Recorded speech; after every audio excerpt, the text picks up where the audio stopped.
essa questão, a última sessão da CPMI, do INSS, foi essa confusão toda marcada pela quebra de sigilos fiscais, bancários e o mais terrível de todos, os sigilos telemáticos.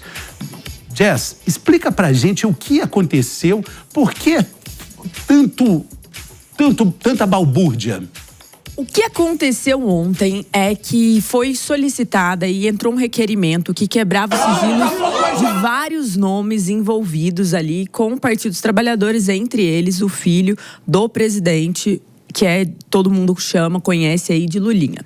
E aí o que aconteceu foi que a oposição fez esse requerimento e a própria base do governo se mobilizou para barrar. No entanto, tinha um quórum de 31 deputados. Esses 31 deputados, para barrar o requerimento, você precisava de maioria. E aí, a maioria, o número teria que ser atingido ali os 16. Ou, dependendo ali se algum saísse, alguma coisa acontecesse, no mínimo 15. Aí, o que aconteceu? Teve a votação. A votação, você levanta quem se opõe.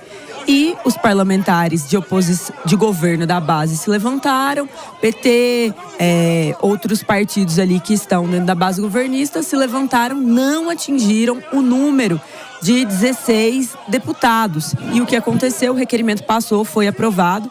Os parlamentares Paulo Pimenta, do PT do Rio Grande do Sul, e Rogério Correia, do PT Minas Gerais, ficaram muito exaltados, outros também, mas esses dois principais, porque eles começaram a acusar de ser um golpe. E a partir disso, teve sim briga, teve violência, inclusive o deputado do PT, Rogério Correia, admitiu que após o deputado ali, Luiz Lima, do Novo do Rio de Janeiro, ter falado que recebeu um soco dele, ele admitiu que de fato ele estava caindo, disse que estava caindo e deu essa violência toda. Vocês podem assistir aí na tela, e quem está não acompanhando no rádio, é basicamente o parlamento brasileiro em uma briga de quinta série.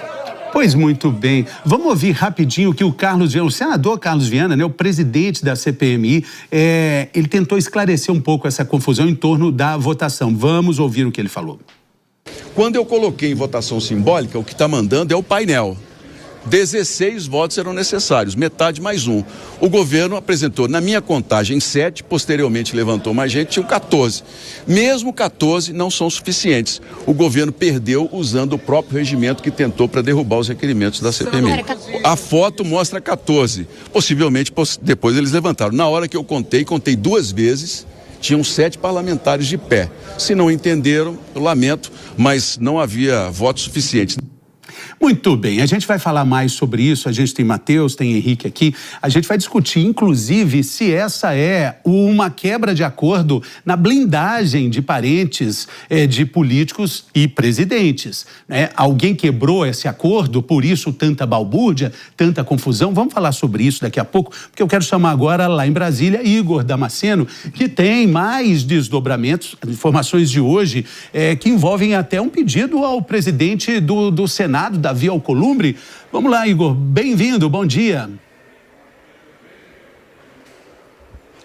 Oi, Fernando, bom dia a você, bom dia também a todos que nos acompanham. Pois é, os parlamentares da base aliada ao governo acionaram o presidente do Senado, Davi Alcolumbre, e entregaram documentos com fotos e vídeos comprovando que eles tinham maioria para a não aprovação do requerimento de quebra de sigilo fiscal e bancário do Lulinha, o filho do presidente Lula. Neste documento, os parlamentares também entregaram uma lista com a quantidade de 14 senadores, membros da CPMI e do INSS, que não concordavam com essa quebra de sigilo. Agora, a opinião deles é a seguinte: não havia 31 pessoas, 31 membros ali na sessão, como disse o presidente da comissão, Carlos Viana. Segundo eles, 14 estavam em pé, votando contra o requerimento, e 7 permaneceram da maneira como estavam. Deixa eu só explicar para vocês como é que funciona essa votação. o presidente da comissão lê o requerimento e ele faz a seguinte afirmação: aqueles que concordam permaneçam como estão.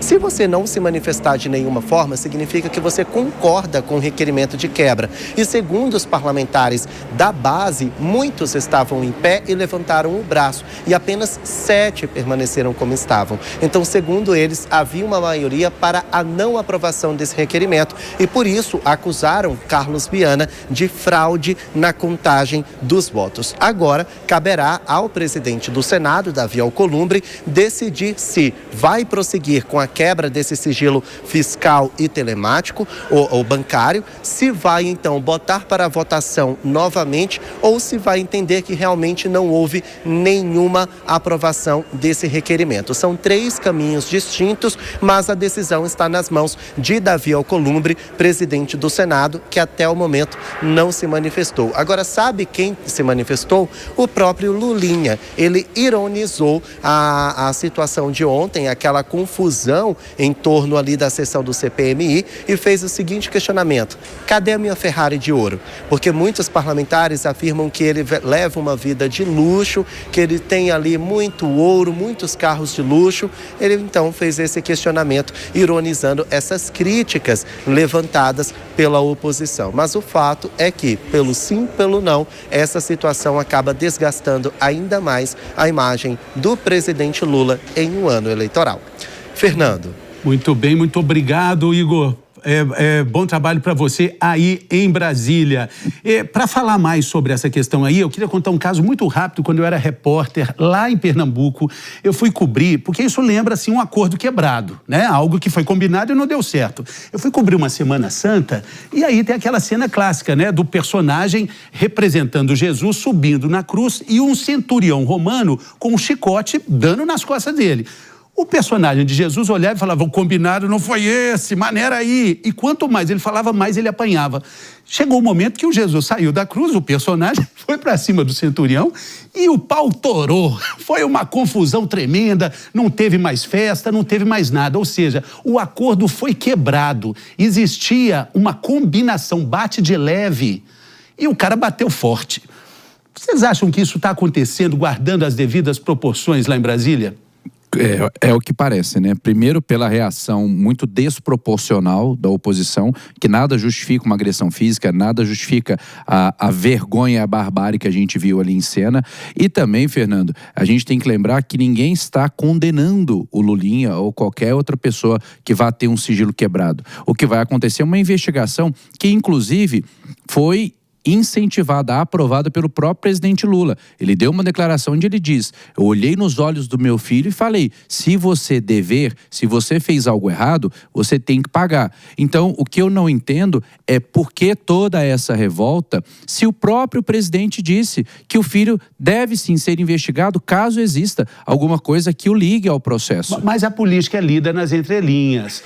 Há quem diga que a entrada do ministro André Mendonça na relatoria do Banco Master acendeu um alerta de que os acordos estavam prontos para serem quebrados. O que você acha, Henrique? A relatoria do ministro André Mendonça, veja bem, é claro que ele foi indicado pelo presidente Bolsonaro e há riscos aí dele fazer dessa investigação algo levemente inclinado à direita.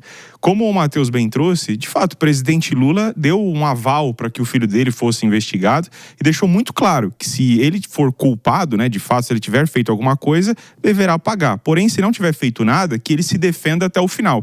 E algo que, aparentemente, o Lulinha está bem tranquilo. Agora, quanto ao caos que aconteceu na CPMI, né, teve um problema na contagem de votos e tudo mais, isso não deveria ser uma cena do parlamento. O parlamento deveria ser algo que as pessoas conversassem ali, tivesse um debate saudável e não trocação de socos e afins que veio de ambas as partes. Agora, de fato... Não veio de